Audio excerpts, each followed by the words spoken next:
Welcome to Richard Skipper Celebrates. Every show is a celebration. Richard celebrates the best in entertainment. But just wait a minute. No, not tonight. Tonight, we have a really great surprise. Tonight, the tables are turned, and the wonderful, talented Sandy Duncan will be interviewing Richard. Now, here's your host for this evening, Sandy Duncan.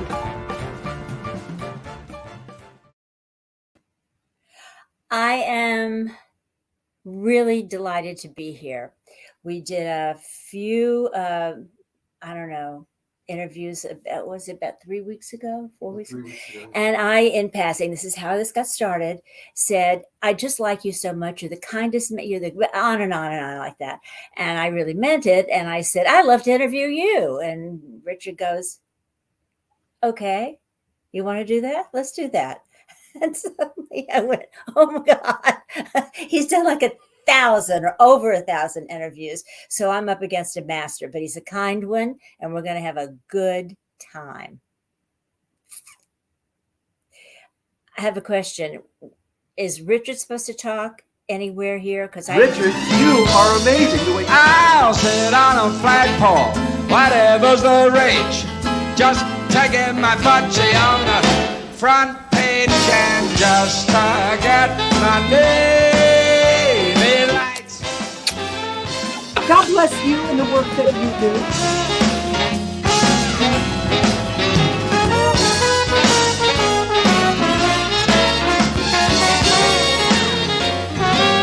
I'm living life from this very day. Look out, I'm on my way. I'll be known for my charm, sparkling wit. Even Clarabelle will admit I got it. When I give my name, when I give my name, when I give my name. I hope a lot of people see your shows and realize that you are very good at this. Hello, I'm Richard Skipper. If you're going to go out in a boat, make sure you bring a skipper along. Cause you know everything old is new again. Yeah.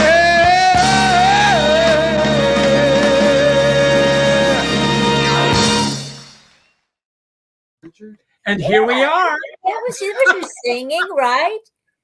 That was you. No, that was Peter Allen, but I could say it was me. Say it's you.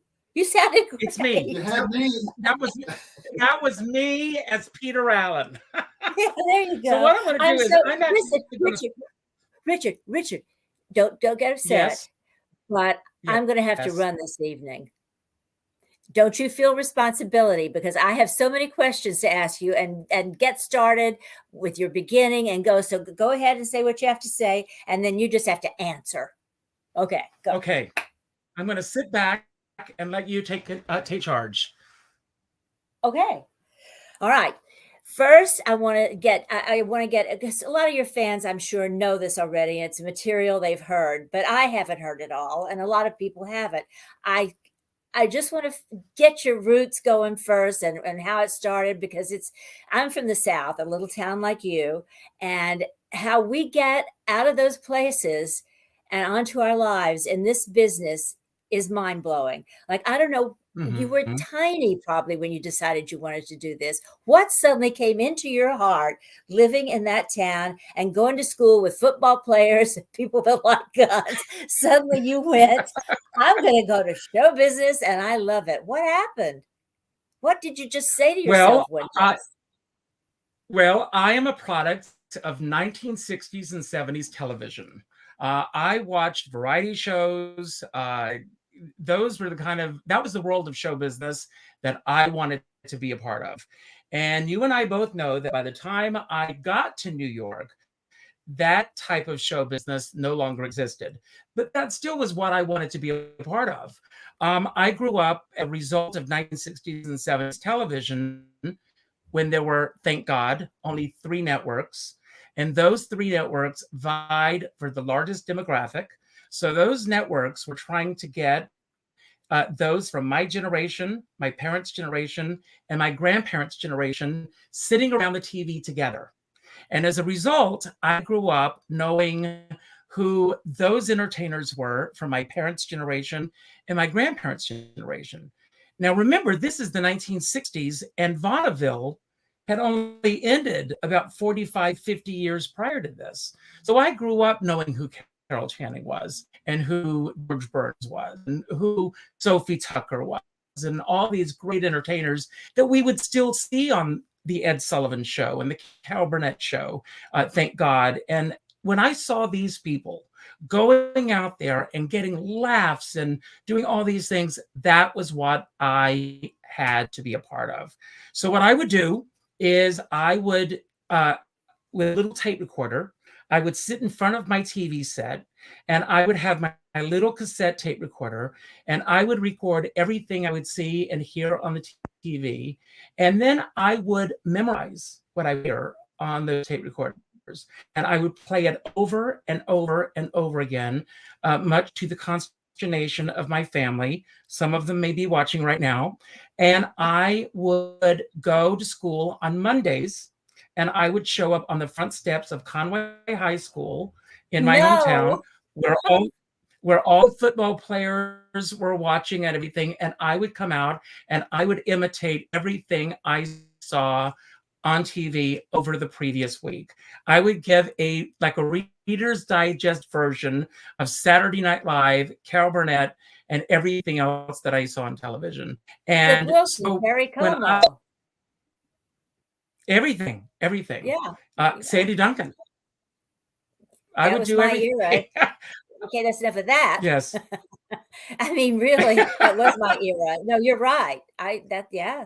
That's Don and I met on in a 1970s special called Sandy in Disneyland, which is beyond cute.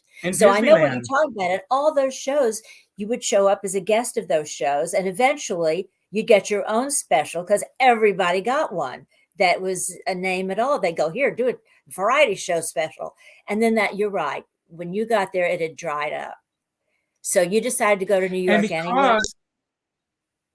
And because I didn't have the opportunities to do those specials, I created my own specials.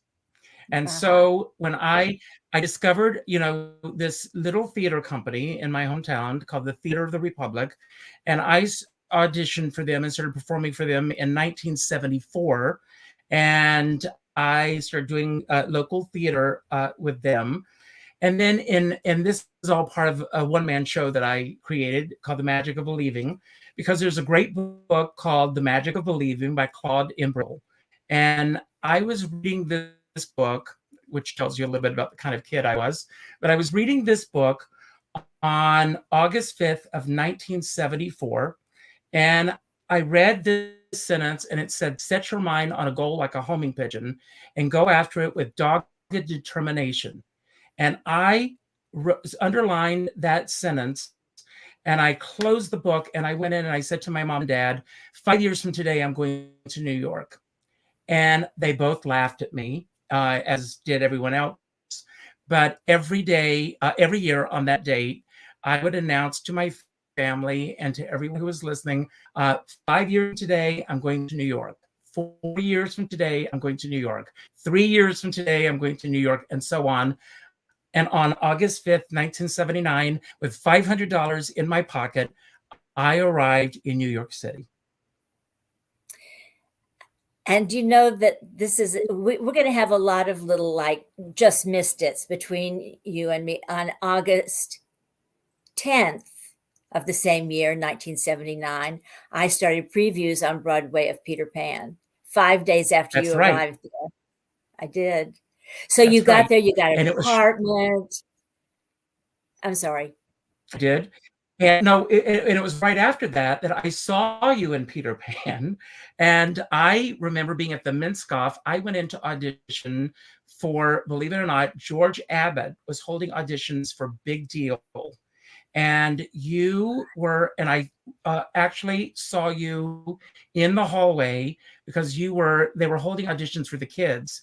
And I was so excited to see you in person at the Minskoff Studios. that you were like one of my first celebrity sightings in New York. Wow, see?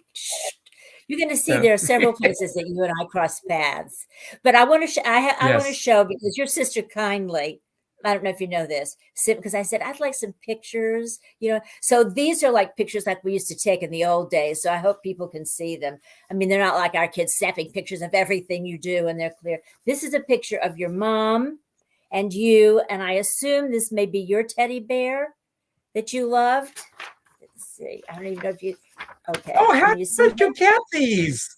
You see that? Yes, Your mom that is is really pretty. no, that's actually that is actually my Aunt Wanda. Well, she's Yes, it's my pretty. aunt. Yes, my Can you see dad's sister, yourself? There, and there's your and teddy, I that guess. me and my big teddy bear, bigger than Uh, me. yeah, he is pretty. How old were Yes, you here? About 4, I 3? was probably about 3 at that Yeah. point. And as you can see, I mean, if people can see the picture again, I grew up on a farm. That's a tobacco barn that's behind that dirt road. So that's just outside of Conway where I grew up. Yeah, Conway, South Carolina. Conway, South Carolina. Yeah. So your parents owned this tobacco farm and worked it, or what? No, my grandparents owned that farm. My father was one of 10 children, actually 11 children. One of my father's baby brothers died 10 days after birth, but there were 11 kids altogether. And my mom is the oldest of 16 children. 16 kids. Woo, 16. 16 kids. Yeah. 16 kids. Here's a So picture. big.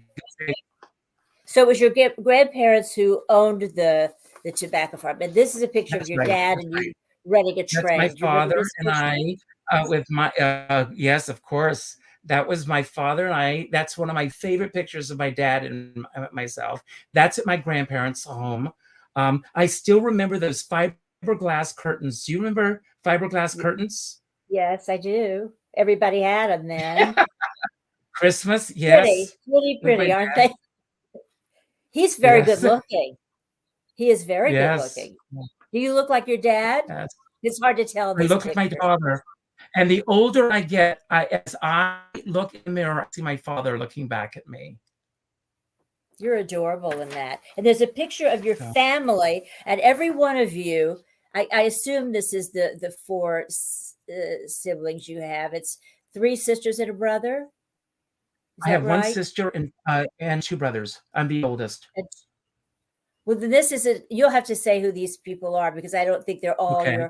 you are so handsome in this. You are really a looker. I mean, not that you're not still, but Ah, no, I well, mean, we all are. You are really thank you, John. gorgeous. You know what I'm saying. Oh my I God. see much Oh, cuter than my other. You're handsome. Okay. Now well, these thank you. wait, who Yeah, are these people? those are cousins. That's my sister on the far left, my Uh-huh. brother Emery, my cousin Karen to my left, and then myself, and then my cousin Joanne. Uh-huh. Because yeah, you would have a big family, wouldn't you? Because Yes, there were 4 yes, of you. Yeah. I had a tiny yes. family. That's really great. And this is like right before you're going to New York. I mean, you look like you're back from New York. And this is after I had moved to New York. This was, one of Uh-huh. the holidays I had gone home. This was long after Right. I'd been living in New York. Okay, last picture, but I want to see this because it's so. Are you standing in front of a Volkswagen Beetle? Can you tell? I Are sure you? am. Yes. Well, that's what Look I at me. drive. I have one. Is Oh, that really? whose car is that? Whose is that? I think that was my uncle Ed's car on my mom's side of the family. I think I remember that car. I think it was like a Yeah. light powder blue car that I remember that car. Yes. So It's so bye-bye funny. tobacco farm. So it never occurred to you. Yes. Did anybody go into the business after you left? Any of your brothers or sisters take over the farm? The tobacco No, I mean, farm? the funny thing is, I mean, as time goes on, of course, I mean, tobacco is a bad thing now. I mean, well, of course, I mean, nobody Yeah, really is in that industry anymore. right. It's not like what it was, but everybody, that's how they made their money. That's how they made the, and of course, in the summers, as I got older, my first job when I was 13 years old, I worked on the tobacco farm. But when I was 15, I started working at Grand Amusement Park. And I worked at the amusement park for the last few years before I moved to New York. That's how I What, saved doing a little bit of shows? money. Were you doing No, shows? just working, running the rides in the amusement park until I left to come to New York. Uh-huh. And you lived in that apartment and started, did you get work right away when you moved to New York? I got my first acting job 3 weeks after I came to New York.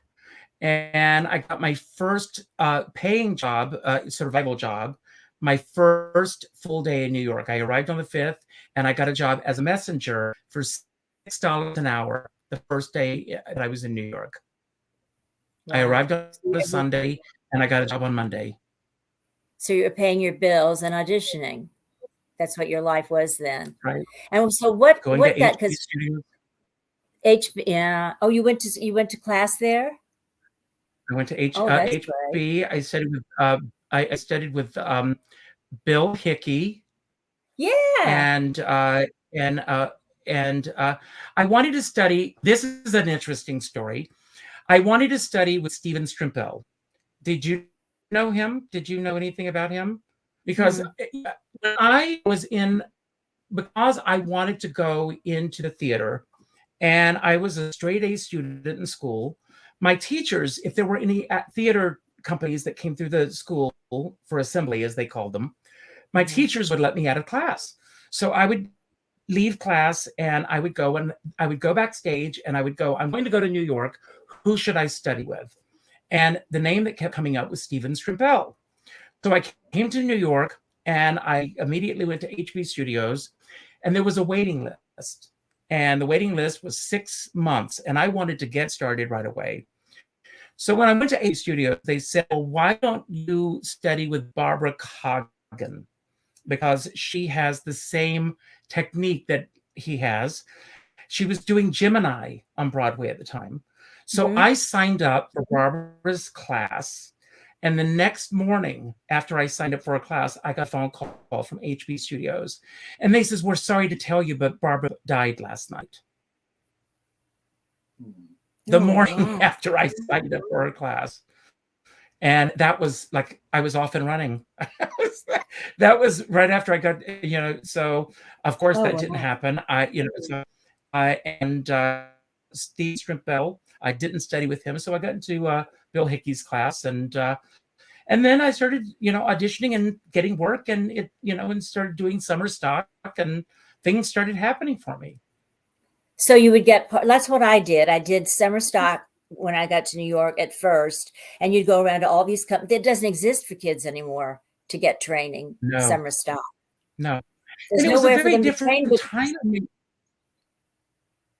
No, I was just going to say there's really nowhere for them to get experience except cruise ships.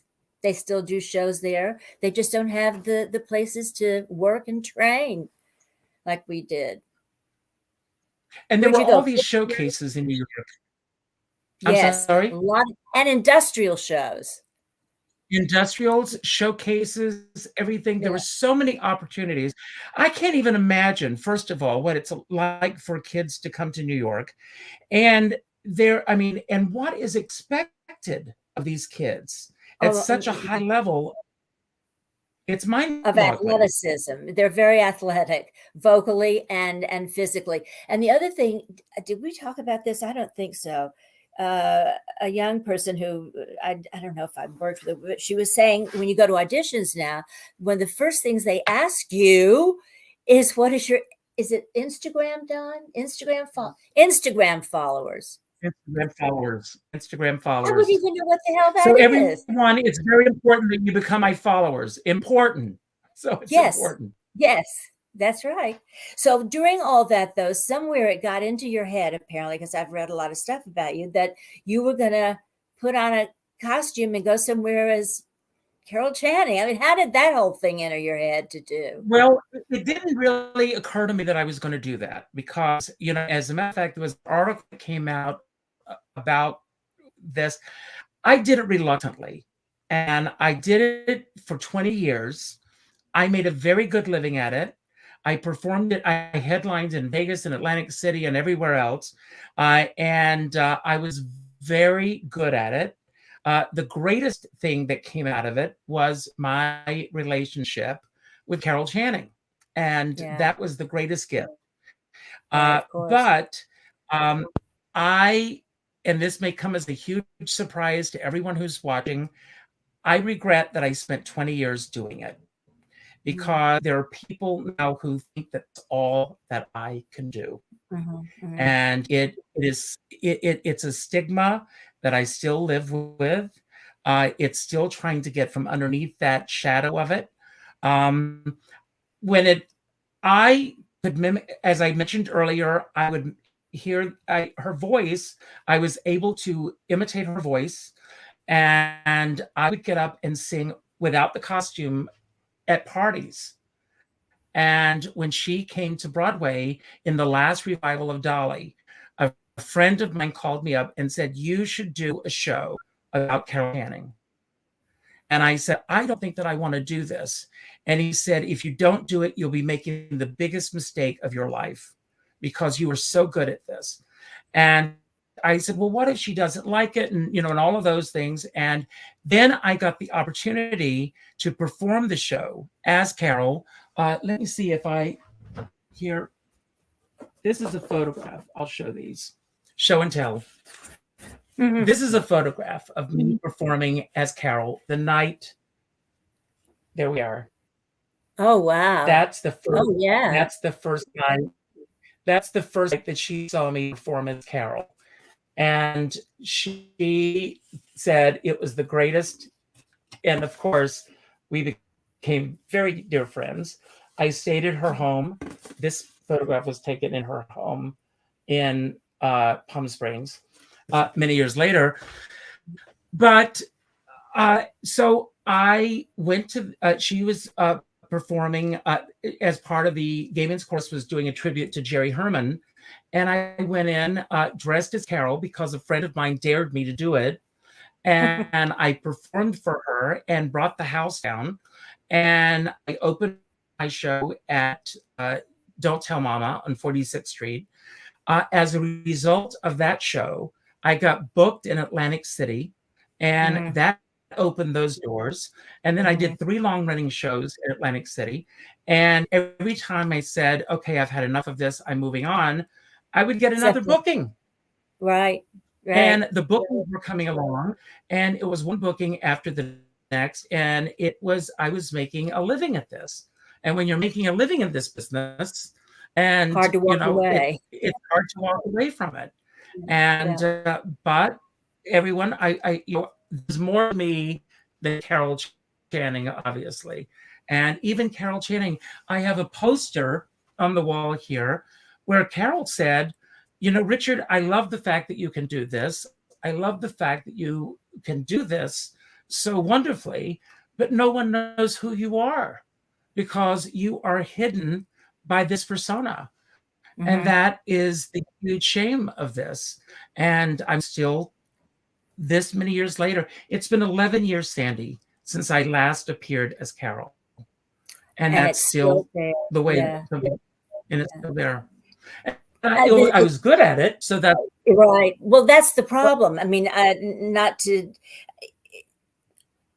did Perk and Cute and Perky very well, but it was an act to do a certain part. But you're right, the persona sticks. So I commiserate with you. Yours is just much bigger and more specific, but you get labeled with whatever you happen to be good at, and then that's all they want you to do. So you just hang in there and do, because first of all, you look about 20, and secondly, you can do all those things. So you still have time to do them, and even better because of your wisdom and all you've done, and also because you're becoming a type unto yourself as an adult and an older man, even though you don't look like one. I would just hang in there Well, because thank you you. love it and you're good at this. So you do this till, something else comes along that you want to do. Thank Yeah, you. you have every Thank you. right to be in Thank, this business and do what you want. So do it. thank you. Thank you. Yeah, absolutely. So Harold Channing doing Dolly, I auditioned for that several times and I got know. called back. Wonderful. Minnie I've Fay. seen the screen test. Well, Many, yeah, and then after not getting the show ever, Gene Kelly flew me out to do that screen test, and it was between me and EJ Peeker, and she got it. So we're done with that conversation. Okay, that's where our paths. We're done with that. After Carol Channing, though, I know we'll that have you a did. conversation after the fact, but I've got questions I want to ask you, but we'll do that No, another your time. questions are done, mister. They're Okay, just good. my questions now. Okay. The thing that we sort of passed over that I wanted to talk about, just because we do share that too, is coming, as I said, from Southern towns where there's a regime of the way to behave and what to be, and how, perfectly sweet and lovely and warm people. I'm not saying that, but there is a code and that you have to. I wasn't a cheerleader, so my life was over. I should have just killed myself. If you're not going to be a cheerleader or play football, just leave. If you don't go to church every Sunday and have an answer to that question, forget it. We didn't go to church, and we lived in the Bible Belt. That was just heresy. My mom was driving, I'll tell you this because you'll enjoy it, with a friend of ours. And her name was Benita. And Benita was being very quiet because the men would sit in the front and the women in the back. And I was sitting in the middle because I was a little kid. And she goes, Sylvia, that was my mother. Sylvia, you read a lot.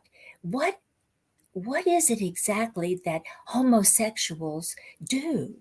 And my mother says, well, Benita, as far as I can tell, and it's primarily, and she's whispering too, oral. So Benita goes, oh, and looks out the window for a good 3-4 minutes out the window. You can see her brain just spinning and trying to figure it out. And, and she turned back to it. Well, Sylvia, what could they possibly say to each other?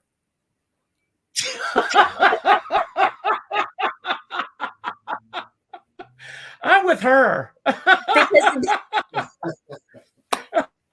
Because in that day and in that part of the country, there was no such thing. There's still probably, at least they're finally coming around to understanding about humans. And, Oh my God. It's so isn't that funny. amazing? No clue, Yes, and absolutely. no reason to have a clue. None of their business, quite frankly. That's how I feel about Well, things. It's nobody's business. Judy Garland once said that she felt that every time she was looking through a keyhole at somebody else, somebody was looking back at her. And I have found that, it's so funny. I'll share this. When you and I and Don sat down to do the interview before we started, I said, please understand, I'm not interested in gossip. And you said, well, then I'm finished. And because I'm not interested in gossip. I've never been interested in gossip. It's not who I am. It's not what I'm about. It's not what my shows are about. And quite frankly, in terms of the way I live my life, the way I do what I do, I've never understood what it is about our culture where people are so fascinated with the private lives of other people. I'm too busy living my life to be concerned about what somebody else is doing in their private lives. Exactly. And exactly. And I think that if someone's living a full, rich life, they don't have the time to think about what someone else is doing. At least I would think so. You're busy doing things. You're busy doing your. I know that we've been married 43 years. We talked that you've been married 20. No, I don't know how many. You've been together 20. We've been married 33. 43 We've been years? together 33 years. We've been together Right. 33, but we've been legally wed going on 11 years. It's great. It's Well, we weren't it's allowed to get married until I know. 11 years ago. And take care of each other and all that and be present in a things are changing though, right? They just absolutely are changing because they must. Yeah, well, congratulations to you too. The fact that we've Thank both you. hung in there in a relationship that long in this business is a I'll tell you, credit. it's funny because, there's a nail salon here where I live, and I used to go for a pedicure. And one day I was getting a pedicure, and this wonderful Betty is her name, a Korean lady and she says, Richard, you're a very attractive man. Are you married? This was long before I was able to get married. And I said, Betty, I'm gay. Oh, do you have a partner? And I said, yes. Is he gay too? And I said, Betty, it's easier that way. Works So out one better. day I was talking to my mom, and I said, Mom, I don't know how to tell you this, but I think Danny is gay. And my mom said, I'm going to hang up on you.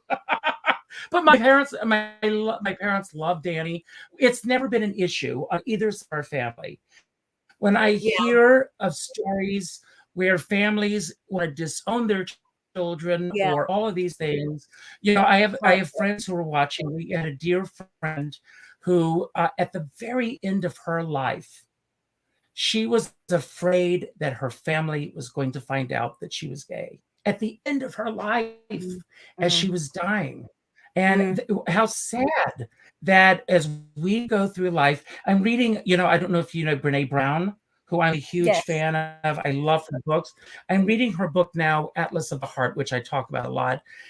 And I was reading this on shame and how we go through life, so many of us, with these things that happened in our life that we carry shame around, like a mantle almost, of things that happen in our lives that we have no control over, whether it be alcoholism or, I grew up in an alcoholic household, and it was something as a kid, you carry that shame around for such a long time until you're able to talk about it.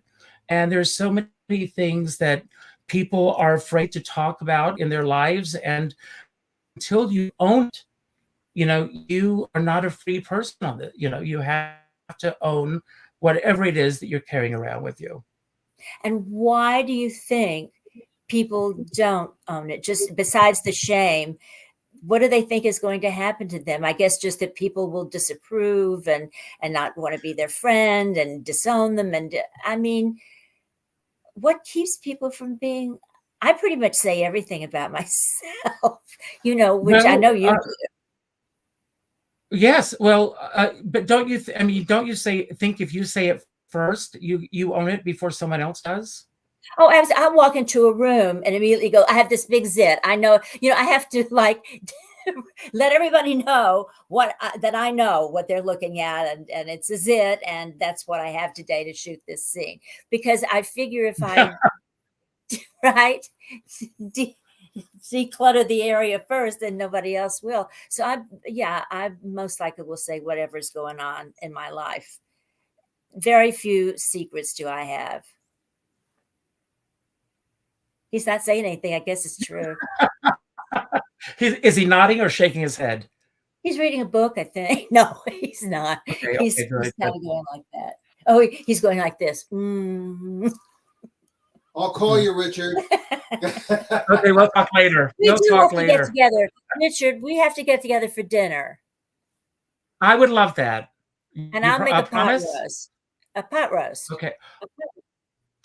Well, Leroy Reams, that's his favorite dinner. We're going to talk because that's his favorite meal. I hope you're watching, Leroy.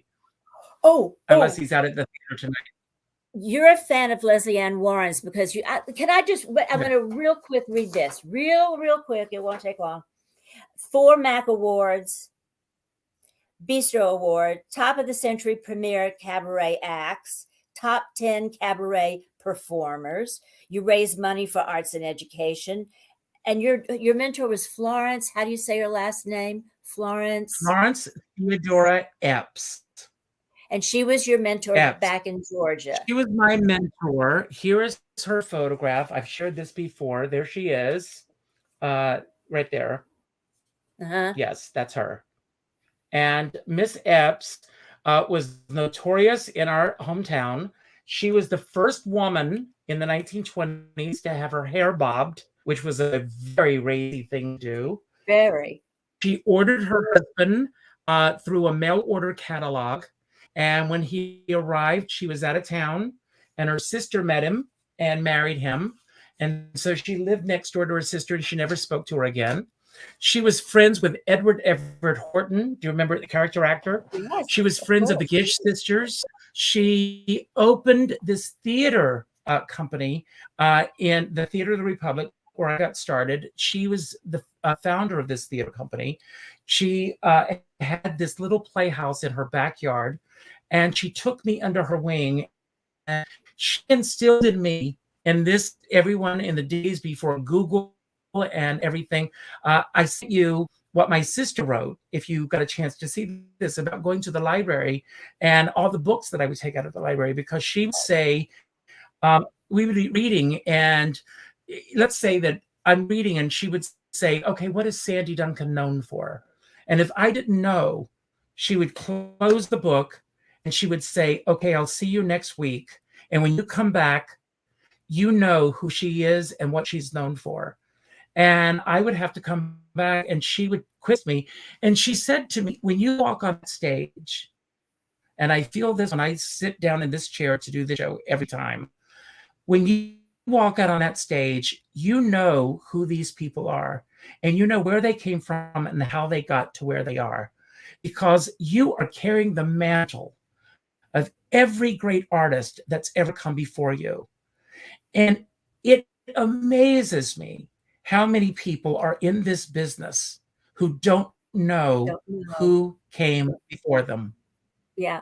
And it's important that we celebrate these people. I mean, just, a dear friend of mine passed away yesterday, and it was sudden. I spoke with her the day before she passed away. She spent the last 11 years of her life trying to get a musical on the life of Liberace. She owned the rights to the musical. She had the rights of his life story through Barbara Sickman, if any of you knew her. She had the rights to his life story through his family estate. She worked with Marvin Hamlish, and then Marvin Hamlish died. Then she was working with Johnny Rogers, and then Johnny Rogers moved away. She spent 11 years trying to get this musical produced. And she died suddenly yesterday. And the first thing I thought was, I hope it was worth it. I hope all of this effort. She gave up going to dinners with friends, doing all these things that she wanted to do because she was so driven. I would call her, I can't talk because I'm writing a song. I'm working on this. I'm sitting at the piano. I'm doing this. She was driven for 11 years working on this musical. It was her magnificent obsession, 24/7 working on this, and gone yesterday. And she never got a workshop or anything done of it? She did a few workshops and everything with it, but what will happen with it at this point, who knows? Right. Hard to know. Hard to know if it was worth the time, but I bet she'd say it is. Wow. It's amazing. So Florence would send you, though, to the library to get all those books. She would send me to the library, and I would go in. And what I would do is I would go in. There was a very small section. This was South Carolina. It was a very small section of books on theater and the arts. And I would go in, and I would go into the index. I would look up names. And if their names mentioned in the index, and there was more than one entry, I would check that book out at the library. And then I would go home, and I would read up on as much as I could. And then I would try to connect these stories from this book with this book, and try to tie these stories together. And then in 1974, That's Entertainment came out. And when That's Entertainment came out, there was a huge nostalgia craze that was sweeping the country. So, all the MGM musicals and everything was all of a sudden, it was big business for all of these great MGM stars. And I'll tell you something that I read that is mind-boggling when you think about this. When That's Entertainment came out in 1974, that was only 20 years after Gigi. Right. Think about that for a moment. Just think about the films that were on the screen 20 years ago. There's no way that we would have a film like That's Entertainment opening now, celebrating the movies 20 years ago. No, there wouldn't be that much to celebrate. That's exactly. That's my point. In that form, there really wouldn't be. Think of all those stars. I was saying, we were talking last night about that. The fact that your grandparents and your parents, we all knew who the stars were. Everybody knew, and this is not just vaudeville old talk. This is family talk, and the fact that there's so much content and so much stuff out there, you can't absorb it. So people have their little niche of what they watch and who their stars are. I mean, my kids will say, "Have you seen so and so?" And I go, "I don't even know who that is." And I go, how could you not know? Because that's what you watch. You don't know the rest of this stuff that's going on. And they don't get the books and read them. They depend on the computer. But I would hear the radio on a Saturday afternoon, and I would hear all kinds of music on the radio. Sure. And then when MTV came along, which I think, in my opinion, everyone, and it's just my opinion, I think MTV was one of the biggest disservices to the entertainment industry, because MTV was geared at a very specific demographic. And so only a very specific niche audience was hearing and seeing those videos. And for a long time, they did not even have African-American performers on MTV. It was a few years before Michael Jackson even broke that ceiling to get onto MTV. So an entire generation was seeing. And now they own the music business, I think, and rightly so. Yes. Black African-American performers, they're the music business, and that's high time, because you're right. They weren't there to be seen and heard initially. And now they dominate. Yes, but it would be so great if, and even when you look at Hollywood, and a few years ago, Tommy Tune, when he got the Lifetime Achievement Award, and it was announced that his award would be given prior to the ceremony, I started a petition, and I won, everyone.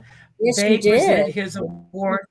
Yes, they presented his award during the ceremony, and I thank you, OM, because they invited me to the after party at the Carlisle, but they were going to.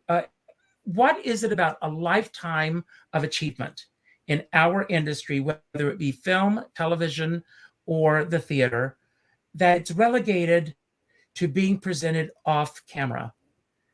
What has happened to this industry, and even the in memoriam, that they feel that we're not going to be interested enough to want to sit and and celebrate these people that have entertained us their entire lives?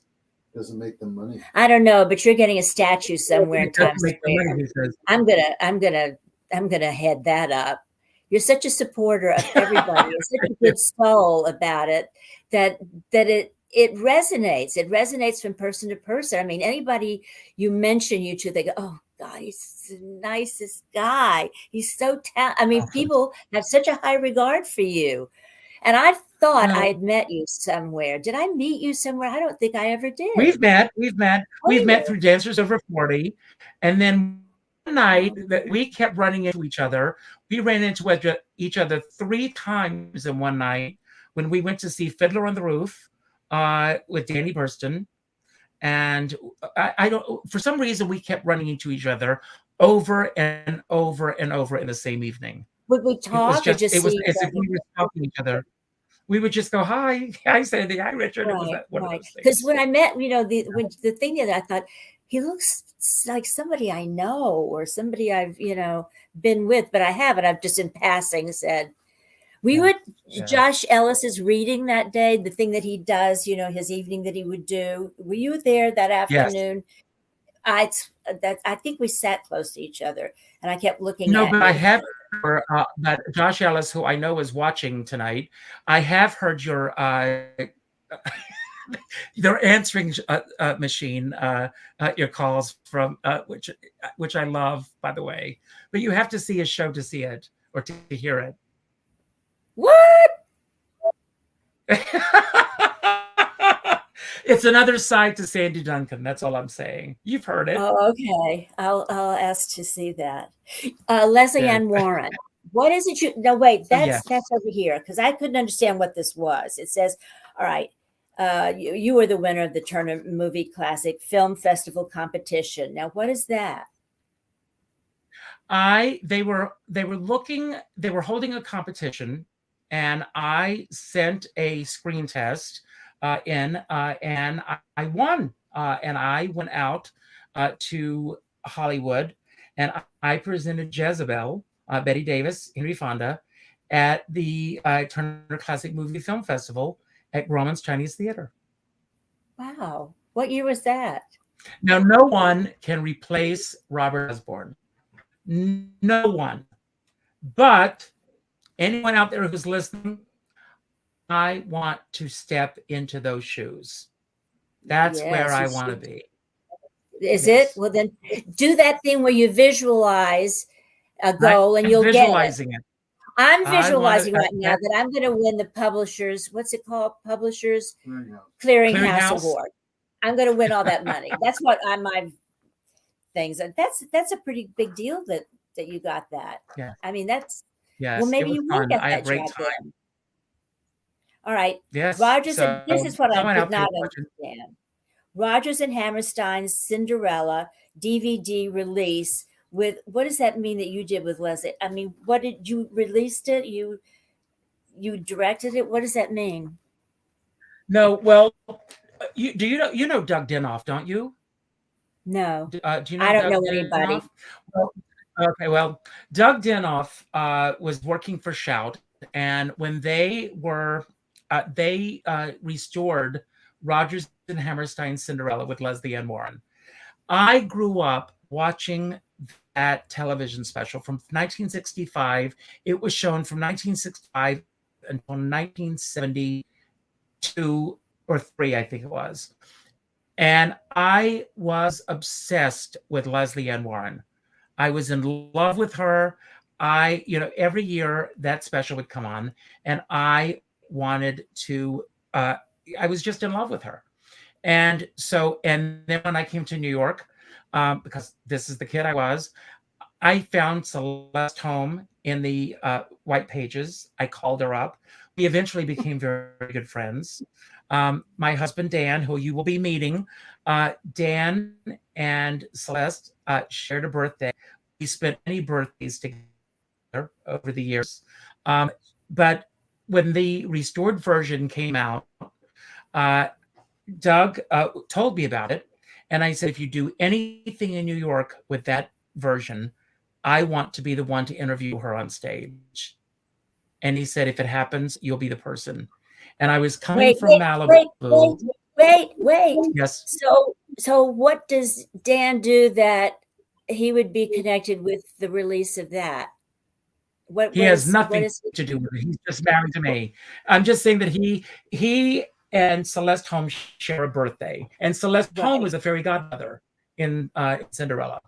Oh, okay. That's the only connection. Okay. So okay. I am boarding a plane coming back from Malibu to New York. And I get a text message from Doug Dinoff saying, are you available? I think the date was September 15th. I think we're going to be able to do this with Leslie Ann Warren. Are you interested? and I practically jumped out of my skin. Talk about manifestation. I dreamed of this moment, and it happened. She couldn't have been nicer. One of the nicest people in this business. We hit it off. And when I started doing this, she was the very first person I called. She was my first interview.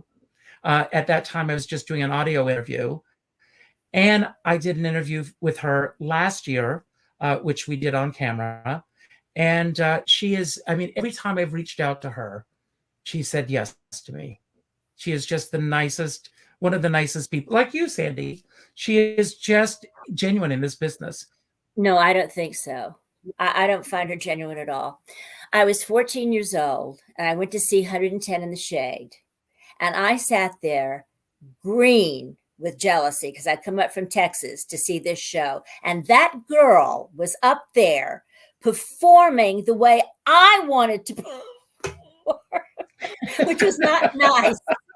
So I had this crush on how she performed. I could do that. I'm going to do that. So when I did my first audition, I did Little Red Hat. That was my audition piece. Only I'm so dumb. I did both parts. It's a duet. And I went, we get in the car. We get in the car. He steps in We get in the car. We step in the car. I want to do that song with you. That's my dream. My little red hat, my little red hat. Oh, my Lord.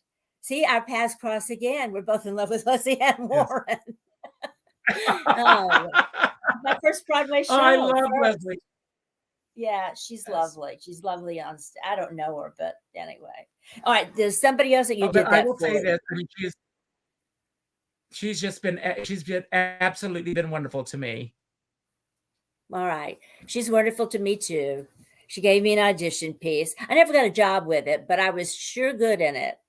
I do like a little thing where I break into dance and do a little ballet and then do a little tap. And people I auditioned for were just stunned. They would sit there like, oh my God, stunned by what they had seen. Oh, I was so bad. And she was so good. Okay, here we go. This other one is somebody I happen to know too. Performer Julie Budd. You did the CD release of interview and promotion for that. Did you know her before you did? Oh, yeah. Julie has become a very dear friend. I did publicity for Julie for a while. I've done publicity for a few people in the business. You know, Lucy Arnaz was first. Lucy reached out to me. Well, she's a friend of mine. Yeah. Did you ever see Vanities? She and I did Vanities together with Stockard Channing when we were all in our like mid-20s, I think, out at the Mark Taper Theater. And we became very good friends. And we lose track of each other because we move around. Well, Lucy is going to be coming to Feinstein's this summer. Let's go together. Absolutely. That's it. That's okay. It's a date. Yeah. It's a date. Yeah. Okay. She's turned in. She replaced me actually in My One and Only when I left the show on tour. She came in and replaced me for the rest of the tour. And since that time, she may have stepped into your shoes, Sandy, but nobody can replace you. No, well, she stepped into my shoes. Well, her feet are bigger than mine. She did something. But I'll tell you what she has done. Her singing and her nightclub and all that, she has improved and become this. I mean, she's become who she's become. I mean, and it's amazing. She stepped out of the shadows and is, yeah, I agree. All right. That's really, this one thing. And I know a lot of friends that came to this that were in the show. You produced, I didn't know that, and hosted the 50th anniversary celebration of the Hello Dolly at Sardi's with all original cast members. Ron Young is a friend of mine, and he flew in. People flew in all over. I know. I hope he's watching. Everybody flew in, and it was amazing because when I started putting this together, it's very interesting. I got a call from Jerry Herman the night before this event, and I did it all myself. To pat myself on the back. I got no help from anyone. I reached out to Jansen, who owns the St. James Theater. I reached out to everyone to try to get support to help me with this. And everything landed on deaf ears. And Jerry Herman called me the night before this all happened. And he said, if I had not done this, and it was the 50th anniversary, Hello Dolly would have been forgotten that year. Hello Dolly, which Hello, was Dolly. at one time the longest running show, and until the producers came along, the most lauded show on Broadway as far as the Tony Awards are concerned. And no one did anything to honor that show that year. And Jerry had always dreamed of a 50th anniversary revival. It didn't happen until, Bette Midler, came along and did her revival. But those are one of those things that I am so proud of, that I was able to pull that off. Even in respect to all the women that followed her through that revolving door and did the role, just to honor it was kind of ahead of its time, because that's what they've done with Chicago, of course. But the idea of, women coming in, who all did it? It was Pearl Bailey, Mary Martin. I don't know who else. Well, after Carol, it was Ginger Rogers, and then Martha Ray, Betty Grable, then Pearl Bailey, and then after Pearl Bailey, Phyllis Diller, and then Ethel Merman. Sandy, I know that you are in charge, but I'd like to take over for just a minute, if I may, because I want to let everyone know that I reached out and I asked Don, because it means so much to me that you wanted to do this. First of all, that you cared enough that you were interested enough to want to do this. And I want to give back in some way. And I asked for a charity, and he mentioned the World Central Kitchen. So I want everyone, if you can, any amount that you can make for the World Central Kitchen, if you could make a donation, you can see the address. It's on the bottom of the screen tonight. If you enjoyed tonight's show, please make a contribution. It will help. Their kitchen in the Ukraine was bombed, and you can go to their website, learn a little bit more about what they're doing. It's a great cause. Please make a contribution if you can. We are going to be running out of time in a few minutes, because I want to respect your time and everyone else's. I don't like to run over an hour. I could spend hours with you. So if there's anything that you didn't ask that you want to ask me, so that we do end on time, so that it's, you are in charge, so it's up to you. But we are at basically the 2-minute mark.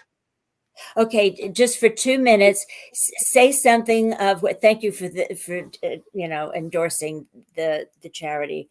I want to hear just a touch of that Southern accent you had to lose. Just say something. I don't know that I still have that accent. Well, I want to tell you do. I had to lose my Texas accent. So if you and I were sitting down somewhere and I started to talk like I did in Texas, you would sound like what? I think I would go. I think I would slip right into it when I go home, and I'm talking to my family. I slip right into it. Yeah. And yours is prettier than ours. Ours is a twangy up in the nose. Yours is kind of soft. You made my day. Oh my God! I love doing this. I could always go right back into it. Yeah, easy. So whenever you want a partner to do this, I'm it. Don't think of anyone else. Oh, no, anytime. Was there anything that you didn't, that you didn't ask me that you wanted to ask me? I wanted to know, and you just glossed over it, what Daniel does. He's a landscape architect. Oh, I'm a gardener.